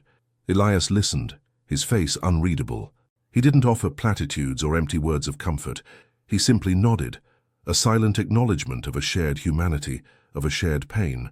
"A fire can take everything," he said, his voice soft, "but it can also leave a seed of a new beginning." Silas looked at his hands, the same hands that had failed to save his family, now tenderly caring for a mare and her foal. He saw the connection. The horses, patience and hope, were not just two animals he had found. They were a chance at a different ending, a chance to heal a part of himself he had thought was lost forever. He looked at Elias, and for the first time, he felt a sense of peace. He had spent a decade running from the pain of his past, and in a quiet cave, with a kind, reclusive trapper, he was finally facing it. He was not a failure, he was a survivor, and he was a man who had finally found a reason to stop running. He had a purpose now. He had Evelyn, Gideon, patience, and hope to fight for. And he had a town to save from a darkness it couldn't even see. He had to go back. He had to finish what he started, and for the first time in a decade, he knew he wasn't alone. Silas, now fully recovered, and with the help of Elias's provisions, began his journey back to Willow Creek. The path was familiar, but the man walking it was a different person. He was no longer a ghost. He was a man with a purpose, a man with a name, a man who had finally found a reason to stop running. The weight of his past still lingered, but it no longer held him down. It was a part of him, a scar that reminded him of what he had lost, and what he now had to fight for. He moved with a quiet urgency, his body a well-oiled machine of focused energy. The mountains, which had been his sanctuary for a decade, were now his ally. He moved through the trees like a phantom, his steps silent, his eyes scanning the landscape for any sign of Barty's men. He had to assume they were still out there, searching for him, and that the town was now a battlefield. He reached the outskirts of town in the early afternoon, a place he hadn't been in 10 years. He stopped on a small rise, looking down at the cluster of buildings. The town looked the same, but he knew it wasn't. The quiet peace he had seen on his first day had been replaced by a tense, restless energy. He could see groups of men gathered in the streets, a clear sign of the division that had taken root. He saw the sheriff's office, a small, unassuming building that was now the center of a storm. He saw the livery, its wide door now closed, a sign of the siege it was under. He knew Evelyn and Gideon were inside with patience and hope, and a fierce, protective instinct flared inside him. He had to get to them. He had to help. He circled the town, using the cover of the surrounding hills to get to the back of the livery. He moved like a shadow, a whisper in the wind. He had a plan, a simple, desperate plan. He would use the darkness as his ally, a weapon he had learned to wield with a masterful hand. As the sun began to dip below the horizon, painting the sky in fiery shades of orange and purple, he saw them, Barty and his men. They were a small armed force, their faces grim and their eyes filled with a desperate determination. They had surrounded the livery, and Silas knew they wouldn't wait forever. The final act was about to begin. He saw a familiar figure on the edge of the crowd. It was Jedediah, the old trapper who had first told him about the stable. His face was a mixture of fear and defiance. He was a man who had lived his life in the mountains, a man who understood the nature of wolves and bears, and he saw the same dark, predatory nature in Barty and his men. He was a silent witness to a story that was now his own. Silas knew he couldn't just walk into the middle of a gunfight. He had to be smart. He had to be strategic. He had to be the ghost they had called him, a silent, unseen force that could turn the tide of a battle. He moved closer, his senses on high alert, his mind a steel trap of focused determination. He had come back to finish what he started. He had come back to save a town, a doctor, a blacksmith, a mare, and her foal, and in doing so, he would save himself. The town of Willow Creek was on a knife's edge. Barty Jenkins, his face twisted in a snarl of desperation, stood at the head of a small, armed militia. They were a motley crew of men, a few of his ranch hands, a couple of drifters he had bribed, and a handful of local men who were too afraid to say no. They had surrounded Gideon's livery, their rifles pointed at the closed doors. Inside, Gideon and Evelyn were a small, defiant force. Evelyn, a shotgun clutched in her hands, was a far cry from the composed doctor she had been just a few days ago. Her face was grim, her eyes hard with a fierce determination. Gideon, his face a granite mask of stoicism, had a rifle of his own. They were a small, brave army of two, defending the last bastion of a dying town. Patience and hope, blissfully unaware of the chaos outside, were resting peacefully in their stalls. The mare, her wound now a thin red scar, was stronger, her eyes clear and bright. The foal, now a sturdy, confident little thing, was nuzzling against its mother's side. They were a symbol of what was at stake, of the fragile hope that Barty was trying to extinguish. The standoff had been going on for hours. The sheriff's posse had been stalled, their path blocked by a fallen tree that had been conveniently placed across the main road. It was a desperate, transparent move by Barty to buy time, to force a final reckoning. "Come on out, Gideon," Barty yelled, his voice a hoarse, angry cry. "Hand over the horses and the girl, and we'll forget this ever happened." "We're not handing over anything, Barty," Gideon yelled back, his voice a low, steady rumble. "You have no right to these horses. The law is on our side." Barty laughed, a harsh, humorless sound. "The law is a dead thing in this town, Gideon. I am the law." The tension in the air was thick enough to cut with a knife. The townsfolk, a silent, terrified audience, watched from the shadows of their homes. They had a choice to make, a side to pick, and the final decision was now upon them. Evelyn, her heart pounding against her ribs, knew they couldn't hold out forever. They were two people against a dozen armed men. They were fighting a losing battle. She looked at Gideon, his face grim, and she knew he was thinking the same thing. "We have to get them out," she whispered, her voice tight with urgency. "We have to get Patience and Hope out of here." Gideon nodded, a silent agreement.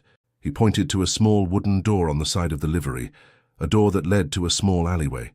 "If we can get them out that way, they might be able to get away, but we'll have to distract them." The plan was a suicide mission, but it was their only option. They had to create a diversion, a moment of chaos that would give the horses a chance to escape.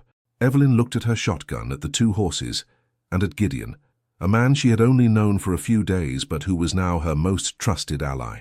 As the sun began to set, casting long crimson shadows across the town, a figure emerged from the shadows. It was Silas. He had been watching, waiting, and now he knew the time was right. He moved with a quiet, purposeful grace, a part of the darkness he had so long called home. The final chapter of this story was about to begin, and he was ready to write it with his own hands. Barty, his face a mask of furious impatience, was about to give the order. He raised his rifle, ready to shoot the lock off the livery doors. But just as he was about to give the command, a shot rang out from the darkness. It wasn't aimed at anyone. It was aimed at the oil lamp hanging from a post outside the saloon. The lamp exploded in a shower of glass and fire, plunging the main street into a sudden, chaotic darkness. "What in the hell?" Barty yelled, his voice filled with confusion and fear. Another shot. This time, it hit a barrel of water, the sound a loud, splashing hiss that made his men jump. A third shot and a wheel on a wagon was hit, the wheel splintering with a loud crack. The men, their nerves frayed and their fear now a palpable thing, began to panic. They were fighting a ghost, an unseen force that was striking from the darkness. "It's him, the mountain man," one of the men yelled, his voice a frantic, terrified cry. Silas, a master of the night, was moving with a silent, lethal grace. He was not just shooting. He was creating a diversion, a symphony of chaos that would distract them. He was a phantom, a whisper in the wind, a force of nature that was now fighting a battle for justice. Inside the livery, Evelyn and Gideon heard the commotion. "It's him," Evelyn whispered, a look of profound relief on her face. "He's here." "Now's our chance," Gideon said, his voice a low, steady rumble. He opened the side door, and together they guided Patience and Hope out into the alleyway. The horses, sensing the panic in the air, were skittish, but a few quiet words from Evelyn calmed them. Meanwhile, Barty was a man unhinged. He was shouting orders, his voice a strained, panicked shriek. "Find him! Get him! He's just one man!" But his men were too terrified to listen. They were shooting at shadows, at the rustling of leaves, at the sounds of the wind. They were fighting a ghost, and the ghost was winning. As Evelyn and Gideon led the horses out into the darkness, a figure emerged from the shadows. It was Barty. He had doubled back, a desperate final move. He saw the horses, and a look of cold, murderous rage settled on his face. He raised his rifle, his eyes fixed on Patience. "No!" Evelyn screamed, raising her shotgun, but before she could fire, a shot rang out from the darkness. This time, it hit Barty. It wasn't a lethal shot, but it was enough. The gun flew from his hands and he crumpled to the ground, his face a mask of shock and pain. The sheriff's posse, having finally cleared the road, rode into town, their faces grim and their rifles raised. They saw the chaos, the wounded men, the terror, and they saw Silas, standing in the shadows, his rifle still smoking. He was not a ghost anymore. He was a man, a hero, a force of justice that had brought a town to its knees. The horses were safe, the truth was out, the reckoning had come, and the ghost of the mountains had finally come home. The dust of the confrontation had barely settled, but the air in Willow Creek already felt different. Sheriff Brody and his posse had taken control, disarming and arresting Barty Jenkins and his remaining men. Barty, a look of pure, unadulterated hatred in his eyes, had been carried off on a makeshift stretcher, his wounded leg a stark symbol of his downfall. The illusion of his power, so carefully constructed over the years, had shattered in a single night. The town, which had watched the events unfold from the shadows, now emerged, a collective body of shocked silence. They stared at the chaos, the broken lamp, the splintered wagon wheel, the captured men, and a new reality began to set in. The whispers about a silent mountain man had been wrong. He was not a thief or a murderer. He was a hero. Inside the livery, Evelyn and Gideon, exhausted but relieved, were tending to the horses. Patience and hope, shaken by the gunfire and the chaos, were now resting quietly. Evelyn checked the mare's wound, her hands surprisingly steady despite the adrenaline still coursing through her veins. "They're fine," she said, her voice a tired whisper. "They're safe." Gideon, his face a mix of pride and relief, just nodded. He looked at the side door, at the now empty alleyway, and a silent understanding passed between them. They had done their part. They had held the line. But the true hero of the night was the man who had come out of the darkness and turned the tide. Sheriff Brody entered the livery, his face grim, but his eyes holding a new, respectful light. He looked at Evelyn and Gideon, then at the horses, and a hint of a smile touched his lips. "It's over," he said, the words a profound relief. "We've got them. Barty's in a cell. He won't be bothering anyone again for a long, long time." He then looked around the livery, his gaze searching for Silas. "Where is he?" the sheriff asked. "I need to talk to him. I need his statement." Evelyn's heart sank. She hadn't seen Silas since he'd disappeared into the shadows. She had been so focused on saving the horses that she hadn't thought about him. She looked at the alleyway, at the darkness from which he had emerged, and a new fear began to set in. He was wounded. What if he had just left, a ghost once more? "He's not here, Sheriff," Gideon said, his voice flat. "He came to help, and then he was gone." Brody sighed, a sound of frustration. He had a murderer in a cell, but the key witness, the man who had brought the whole thing down, was gone. "Well, if you see him, tell him to come by the office," the sheriff said, his voice a mix of exasperation and respect. "I owe him more than just a statement. I owe him an apology." As the sheriff left, Evelyn stood in the quiet of the livery, her hand resting on Patience's neck. She thought of Silas, of the way he had risked his life for two animals he barely knew, of the quiet strength in his eyes. He had come out of the shadows and into the light, but now it seemed he had retreated once more. She felt a profound sense of loss, a fear that the connection they had forged was just a fleeting moment in time, a dream that would disappear with the morning sun. The sun rose on a new Willow Creek. The townspeople, who had been a silent, terrified audience the night before, were now a buzzing, agitated crowd. They gathered outside the jailhouse, their murmurs a mix of disbelief and anger. Barty Jenkins, the man who had ruled their town with an iron fist, was now a prisoner, his face a sullen mask of defeat and rage. Sheriff Brody, a man who had finally found his purpose, was in his office, preparing for his biggest case yet. He had his men guarding Barty, and he knew he had to act fast. He had a witness, a motive, and a victim, But he needed the one piece of evidence that could seal the case for good. He needed the locket. Just as he was about to send out a message for Evelyn, the door to his office opened. It was Silas. He was clean, his clothes were freshly mended, and the blood on his shoulder had been cleaned and bandaged. He was no longer the wild-looking recluse. He was a man who had faced his demons and come out the other side. The sheriff looked at him with a mixture of surprise and profound respect. "Silas," he said, his voice a low rumble, "I'm glad you came. I need to get your statement." Silas nodded, and for the next hour his voice, so long silent, filled the small office with the story of a decade. He spoke of the day he found the stable, the condition of the horses, his struggle to save them, and his growing suspicion of Barty's motives. He recounted the chase, the standoff, the final, desperate fight. His voice was calm, steady, and filled with the quiet authority of a man who had finally found his purpose. As he spoke, Sheriff Brody's face changed. The pieces of the puzzle began to fit together, forming a grim, coherent picture. The Oakhaven family, their sudden disappearance, the rapid sale of their land, the hidden horses, it was all a part of a larger, more sinister plan. "So you found the locket," the sheriff said, his eyes filled with a new kind of respect. "And you gave it to Dr. Reed." "Yes," Silas said, his voice a simple, direct statement of truth.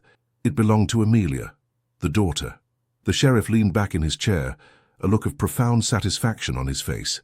He had the truth, he had the locket, he had the motive, and he had a witness, a man who had been a ghost for a decade and was now a living, breathing testament to a crime. "Thank you, Silas," the sheriff said, a simple, heartfelt statement of gratitude. "You've done more for this town than any man I've ever known." Silas didn't reply. He simply nodded, his eyes fixed on the sheriff. He had done what he had to do. He had given his statement, and he had told the truth. He was a man with a past, but he was also a man with a future.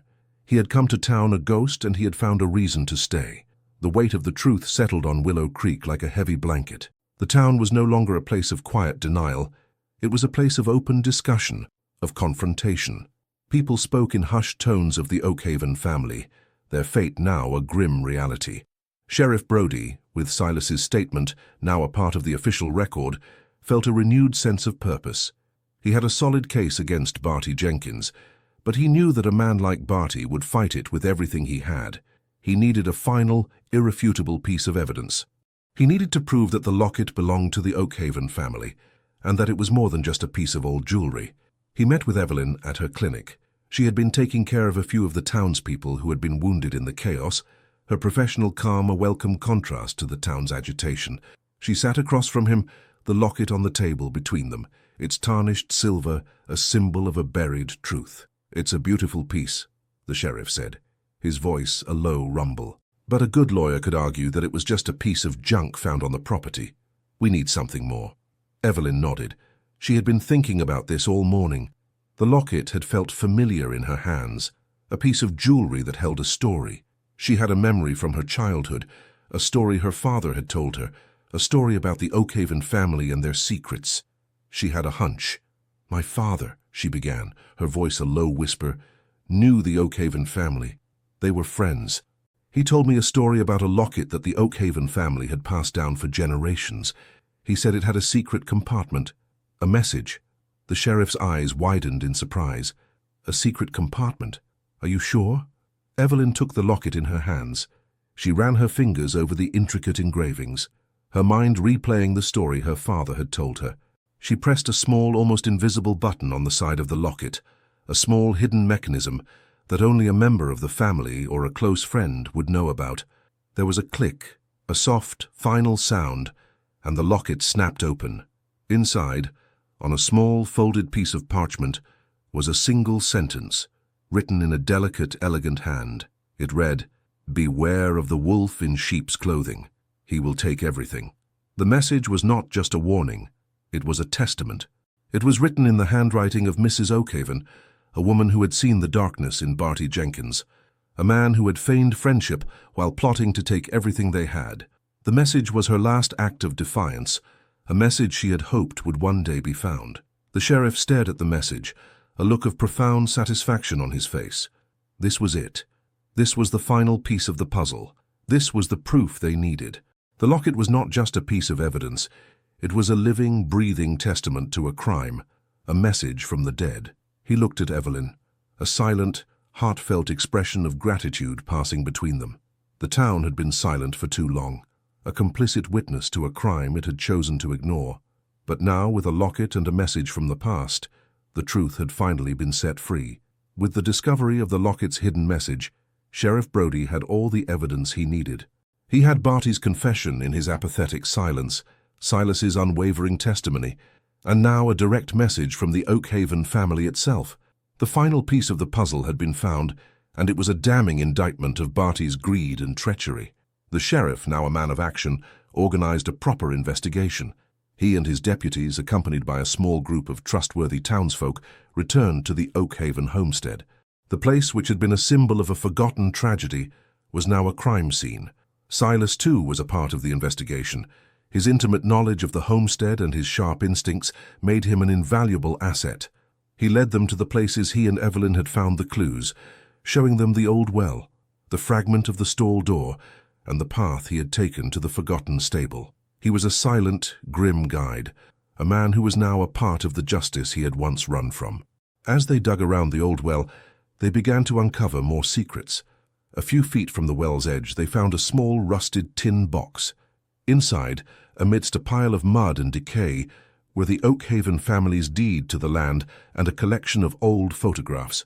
The photos were a grim reminder of the lives that had been lost, a young, smiling family, a man, a woman, and a fiery little girl, a family that had disappeared into the night. The discovery was a profound, heartbreaking moment. It was no longer just a story, a mystery. It was a tragedy, a crime that had been buried for too long. The townsfolk, who had watched from a distance, now stood in the presence of a silent, powerful truth.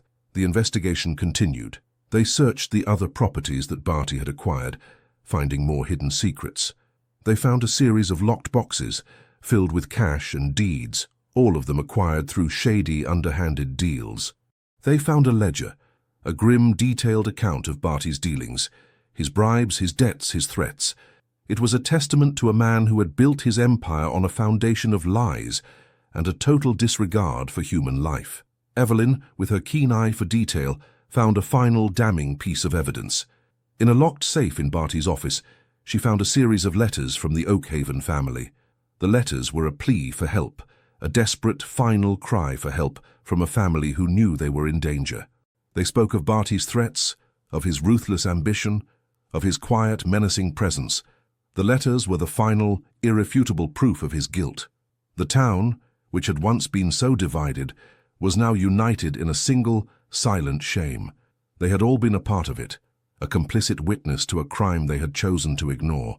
They had allowed a murderer to walk free, to build an empire on a foundation of lies. But now, with the truth finally unearthed, they had a chance at redemption. They had a chance to rebuild, to heal, to become the town they were meant to be. The revelations about Barty Jenkins hit Willow Creek like a tidal wave. The man who had been the town's most powerful and influential citizen was now revealed to be a cold-blooded murderer and a ruthless swindler. The townsfolk, who had been divided by fear and loyalty, were now united in a profound sense of communal shame. The discovery of the Oakhaven family's possessions and the letters they left behind made the crime painfully real. The photographs of the smiling family, now a permanent fixture on Sheriff Brody's bulletin board, were a daily reminder of their collective failure. They had chosen to look away, to believe the easy lies, to accept the silence. Now they were forced to confront the truth, and it was a heavy burden. The communal reckoning began. People who had once sided with Barty now offered their help to Gideon and Evelyn. They brought food for the horses, mended the liveries' doors, and offered their time and resources to help rebuild what had been broken. The town, which had been so fractured, was now coming together, united in a single silent act of atonement. Gideon, with his quiet strength, became a de facto leader. He organized the townsfolk, putting their shame and guilt to good use. He led the charge to clean up the Oakhaven homestead, to restore the land to its former beauty, to honor the memory of the family that had been lost. Evelyn, too, became a figure of moral authority. She worked tirelessly, tending to the animals that had been neglected by Barty and his men, Her compassion a quiet, powerful force of change. She had come to Willow Creek to be a vet, and she had found a purpose far greater than she had ever imagined. And Silas, he was the quiet center of the storm. He was no longer a ghost, an outcast, a figure of suspicion. He was a symbol of quiet strength, of unyielding integrity, of a truth that had refused to be silenced. People no longer stared at him with fear or distrust. They looked at him with respect, with gratitude, and with a silent, profound understanding. He, however, remained a man of few words. He helped Gideon and the townsfolk with the physical labor, his immense strength a testament to his years in the mountains. He worked with a quiet, focused energy, a man who had finally found a home and a purpose. One evening, as he was feeding patience and hope, a small, timid boy, the same boy who had brought him Evelyn's note, approached him. The boy was holding a small, crumpled drawing of a horse, a stick figure of a horse with a single word written on it. "Thank you." Silas took the drawing, his hand trembling slightly. He looked at the boy, at his eyes, so full of a simple, innocent admiration. He was no longer just a man fighting a battle. He was a hero, a symbol of a better world. He had come to town to save 2 horses, and in doing so, he had saved a town. With Barty Jenkins behind bars and the truth of his crimes exposed, Willow Creek began the long, slow process of healing. The town, now united by a shared experience of shame and redemption, was a different place. The whispers had stopped, replaced by a quiet, determined effort to rebuild. The townsfolk, in a show of collective gratitude, offered Silas a permanent place in the community. The sheriff offered him a job as a deputy, a position of respect and authority. Gideon offered him a partnership at the livery, a chance to work with the animals he had saved. Evelyn, too, offered him something, not with words, but with a quiet, profound gaze that spoke of a future they could build together. Silas, a man who had spent a decade running from the world, was now faced with a choice. He could return to his solitary life in the mountains, a place of peace and quiet anonymity, or he could stay and become a part of the community that he had saved. He spent his days at the livery, working with Gideon and Evelyn, his hands, once so skilled at trapping and survival, now gentle and precise as he cared for the horses. He learned the rhythm of the town, the quiet camaraderie of a shared purpose. He watched as patience and hope, now fully healed, grew stronger and more vibrant with each passing day. They were not just horses. They were a living, breathing testament to the power of compassion and the possibility of a new beginning. His relationship with Evelyn deepened. They spoke of the Oakhaven family, of the horses, of their shared experiences. Evelyn, too, opened up, sharing stories of her life in the city, of her father, of her dreams. She had come to Willow Creek to start a new practice, but she had found something more, a purpose, a community, and a quiet, profound connection with a man who was no longer a ghost. One evening, as they were sitting in the quiet of the livery, watching the horses sleep, Evelyn asked him a question that had been on her mind for days. "What are you going to do now, Silas?" she asked, her voice soft. "Are you going to stay?" Silas looked at her, at the quiet strength in her eyes, at the easy, comforting silence that had settled between them. He thought of the mountains, of the peace and the quiet of his solitary life, and he thought of the town, of the people who had offered him a home, of the horses who had taught him how to care again. He looked at patience and hope, at the 2 living beings who had brought him back to life, and a quiet, profound sense of gratitude filled him. He looked back at Evelyn, and a small, slow smile, a genuine expression of peace, touched his lips. "I'm home," he said. The words a simple, powerful declaration. Evelyn's eyes filled with tears, a silent acknowledgement of the long, painful journey he had been on. He had come to town to save 2 horses, and in doing so he had saved himself. He had come to town a ghost, and he had found a home. While Willow Creek was basking in the quiet glow of redemption and new beginnings, the darkness had not been fully extinguished. In a cell at the end of the town's jailhouse, Barty Jenkins was a man on the edge. He had lost his power, his reputation, and his freedom. He was a caged animal, and he was planning his escape. He had one last ally, a loyal ranch hand named Jedediah, not the kind trapper, but a man who had served Barty with a blind, unquestioning loyalty. A man who was as ruthless and as cold as Barty himself. He was the only one who had escaped the sheriff's posse, and he was still a free man, a shadow of Barty's malice lurking in the hills. Jedediah, watching from a distance, saw the quiet transformation of Willow Creek. He saw the townsfolk helping each other, the sheriff's newfound authority, and the growing respect for Silas. He saw the community that had once been Barty's to command, now turning against him. He knew he had to act. He knew that the evidence that had led to Barty's downfall, the horses, the livery, the town's new hero, had to be eliminated. Silas, with his heightened senses, felt a wrongness in the air. He had spent a decade living on instinct, on the quiet language of the wilderness. He could feel a storm gathering, a sense of unease that he couldn't shake. He spoke to Gideon and Evelyn, his voice low and serious. "Something's not right," he said. "He's not a man who gives up.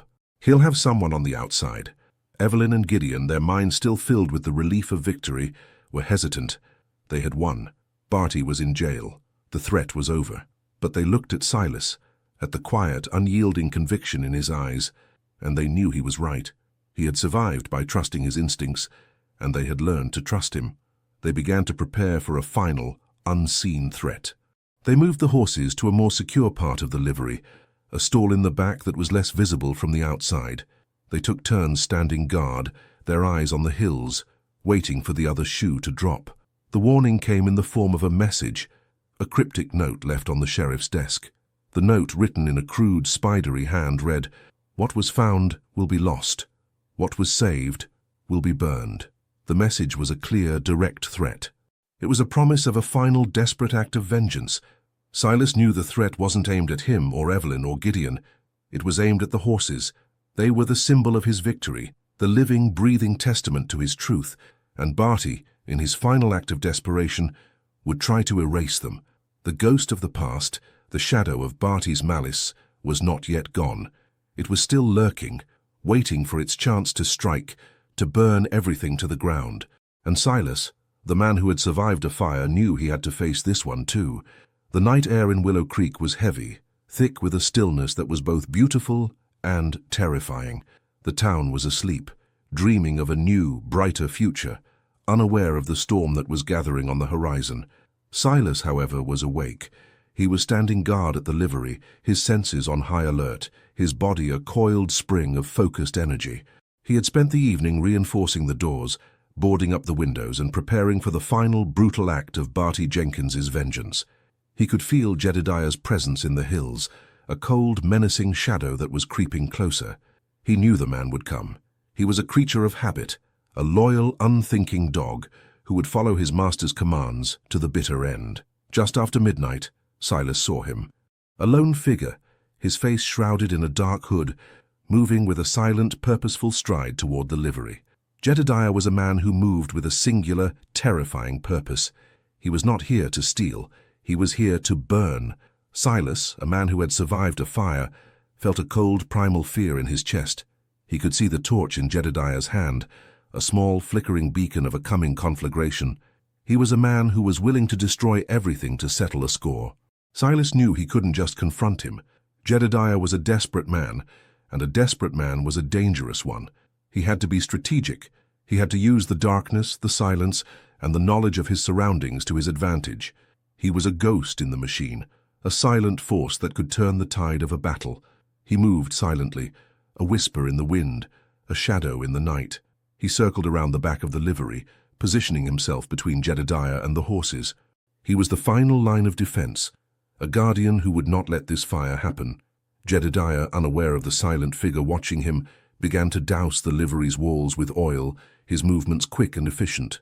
He was a man with a single, horrifying goal: to burn the livery, to erase the evidence, to destroy the symbol of Barty's defeat. As the scent of the oil filled the night air, a sickening smell of destruction, Silas's blood ran cold. He had to act now. He had to stop him before it was too late. He had a choice to make: to confront him, to fight him, to risk his own life to save a place that was now his home. He drew his knife, the familiar weight in his hand, a silent reassurance. He was no longer running from a fire. He was running toward it. He was a man who had failed to save his family, and he would not fail again. He would not let this fire take away the life he had just found. The scent of oil filled the air, a sickening premonition of the coming fire. Jedediah, his face a grim mask of resolve, struck a match, the tiny flame a flicker of orange in the blackness. He was about to set the livery on fire, to burn the horses, to erase the evidence, to settle a score. But as he was about to drop the match, a voice, low and steady, cut through the darkness. "Jedediah, don't." Jedediah froze. He turned, his eyes wide with surprise and fear. Silas was standing in the shadows, his face a grim, unreadable mask. He was a phantom, a ghost who had come back to life. "Silas," Jedediah whispered, his voice trembling. Barty needs this. Barty needs justice," Silas said, his voice a low, steady rumble. "And you need to get out of here. This isn't your fight." Jedediah, however, was a man of blind loyalty.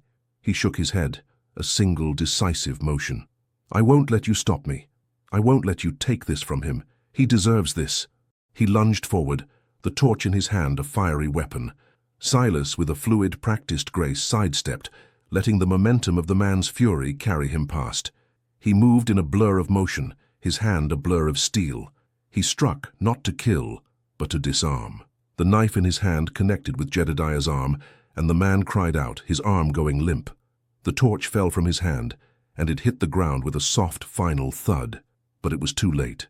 The oil had already soaked into the ground, and the fire, a small malevolent orange eye, began to spread. The flames, fueled by the oil, began to climb the livery's walls, a silent, ravenous beast. "No!" Silas yelled, his voice a cry of raw, primal fear. He grabbed the nearest bucket of water, a frantic, desperate motion. He threw it on the flames, but it was a futile effort. The fire was spreading fast, a living, breathing conflagration that was threatening to consume the livery, the horses, and his new life. He knew he couldn't save the livery. He had to save the horses. He ran inside, the air now thick with smoke and the smell of burning wood. He could hear the horses neighing, their cries of fear a chilling sound. He rushed to their stalls, his hands trembling. He had to get them out.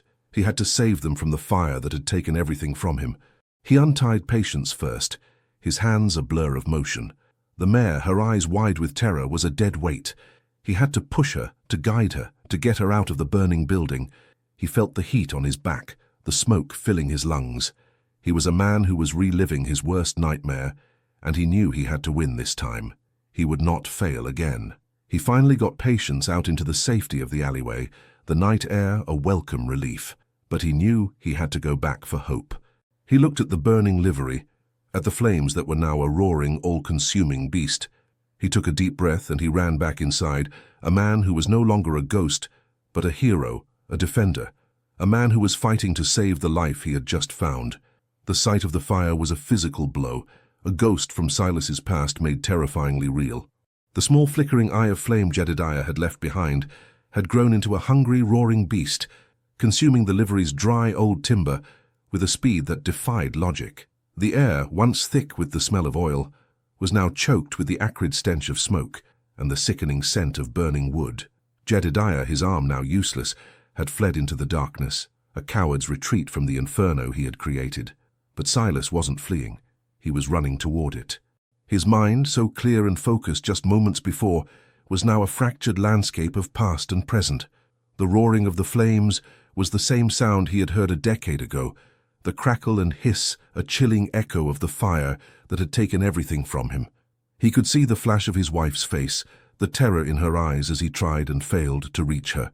He could hear his daughter's cries, a sound that had haunted his every waking moment for 10 long years.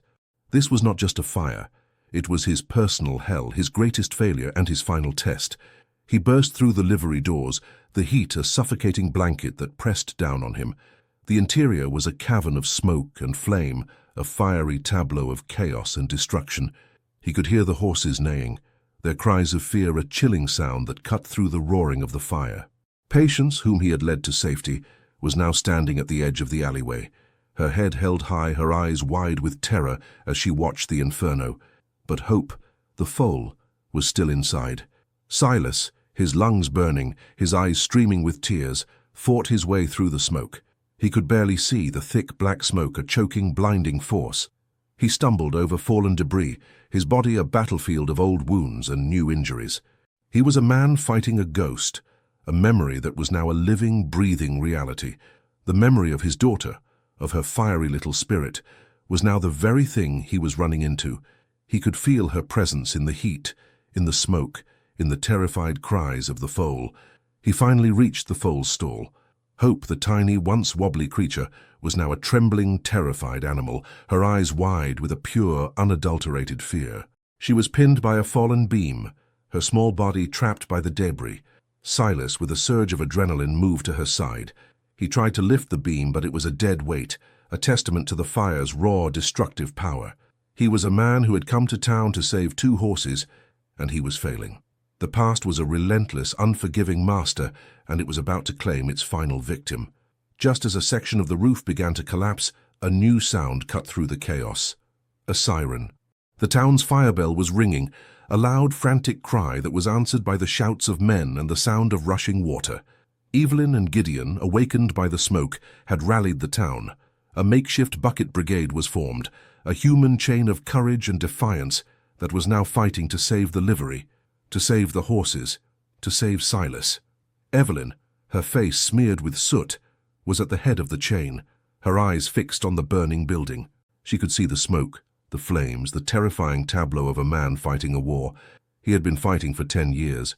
She had seen his pain, his trauma, and she knew that this was more than just a fire. It was his final test. Inside, Silas, fueled by a final, desperate burst of strength, heaved on the beam. His muscles screamed in protest, his body a vessel of pure, unyielding will. He was no longer fighting for the horses. He was fighting for a different ending. He was fighting to change the story, to rewrite the last painful chapter of his life. He pushed, and with a final groaning sound, the beam moved. He pulled the foal into his arms, a small, fragile life in his hands. He felt a profound sense of relief, a wave of emotion that was so powerful it almost brought him to his knees. He had done it. He had saved a life from the fire. He had done what he had failed to do 10 years ago. He had won. He emerged from the smoke, a ghostly figure with a small precious cargo in his arms. The townsfolk, a silent, terrified audience, watched as he emerged from the inferno. He was covered in soot and ash. His clothes were singed, but his eyes were clear. He had faced his past and he had come out the other side. He had faced the fire and he had won. The ghost of the mountains was gone. What stood before them was a man, a hero, a savior. And in that moment, the town knew that the long dark shadow of Barty Jenkins was finally gone. The fire, though contained by the town's valiant efforts, had left a deep, painful scar on the heart of Willow Creek. The livery was a charred ruin, a testament to the hatred and desperation of Barty Jenkins's final, futile act. But amidst the ashes, there was a quiet, unyielding sense of hope. The horses were safe. The people were safe. And Silas, the man who had faced his greatest fear and won, was now a living symbol of the town's resilience. Evelyn, with her steady hands and her kind heart, had tended to Silas's wounds. He was a tapestry of burns and cuts, a physical testament to his courage. As she cleaned his wounds, a silent understanding passed between them. He had trusted her with his life, and she had trusted him with her heart. Their relationship, which had begun in a place of quiet, professional respect, had now blossomed into something deeper, something more profound. He was no longer just her patient. He was her partner, her confidant, her hero. The news of the fire reached Barty Jenkins in his jail cell. The sheriff, with a quiet, grim satisfaction, delivered the news himself. "Jedediah was captured," he said, his voice a low rumble. "And your last act of cowardice? It failed. The horses are safe. The livery will be rebuilt. You lost, Barty. You lost everything." Barty, a man who had built his empire on a foundation of lies and a single-minded greed, finally broke. The news was a final, crushing blow, a testament to his utter and complete failure. He had tried to burn away the truth, to erase the evidence, to destroy the symbol of his defeat. And he had failed. He was a man with nothing, a king with no kingdom, a coward with no one left to betray. The town, now united by a shared purpose, began the long, slow process of rebuilding. The morning after the fire, a large, silent crowd gathered at the livery.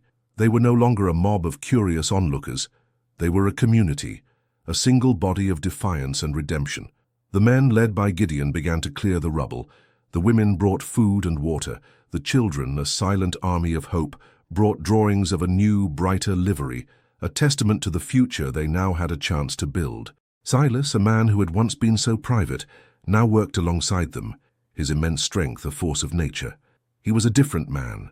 The weight of his past, which had been a constant heavy burden for 10 years, was now gone. He had faced his demons, and he had won. He was a man who had come back to life, and he was now a part of a community that had welcomed him with open arms. In a quiet moment, Evelyn came to him.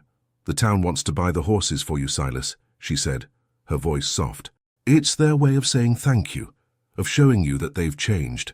Silas listened, a look of profound gratitude on his face.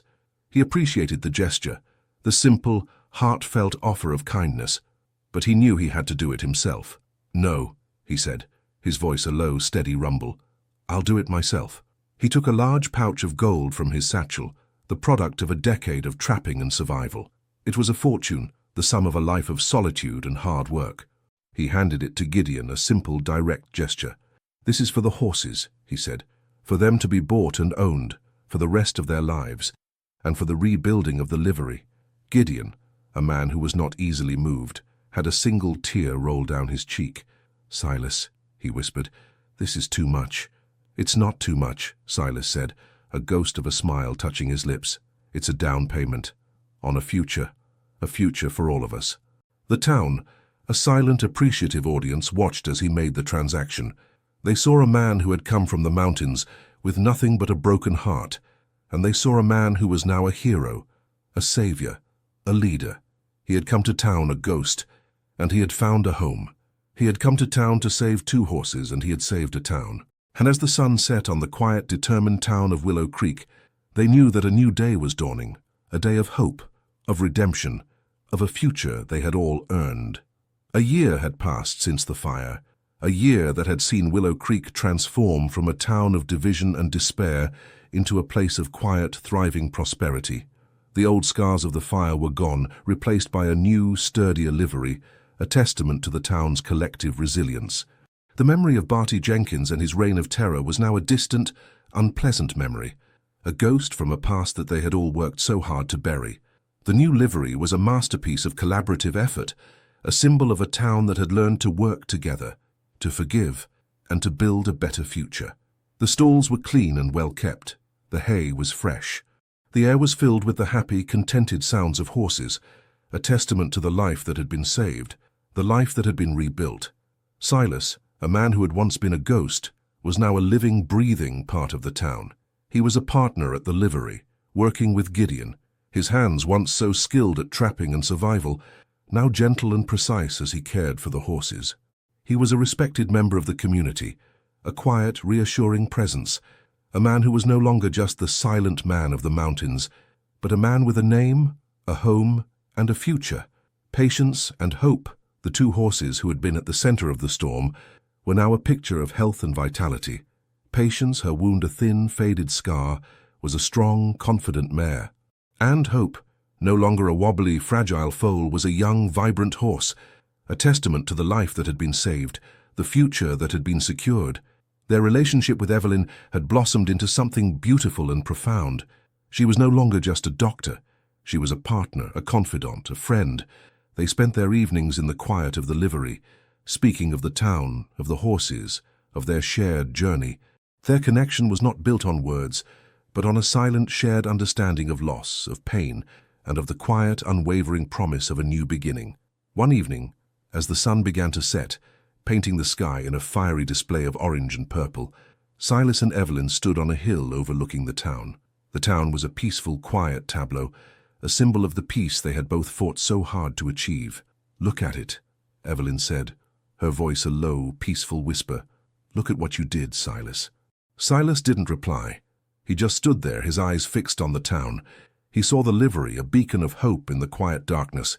He saw the homes of the people he had come to know, the people who had welcomed him, who had trusted him, who had given him a home. He looked at Evelyn, at the quiet strength in her eyes, at the easy, comforting silence that had settled between them. She was not just a part of his life, she was his life. She was the woman who had helped him face his past, who had shown him how to love, how to hope, how to live again. He took her hand, a simple, powerful gesture. He had come to town with nothing but a broken heart, a ghost of a man who had lost everything. and he had found a purpose, a home, a community, and a family. He had saved 2 horses, and in doing so he had saved himself. He was no longer running from a past of fire and pain. He was running toward a future of hope, of redemption, of a quiet, unwavering love. He was home, and he was finally at peace.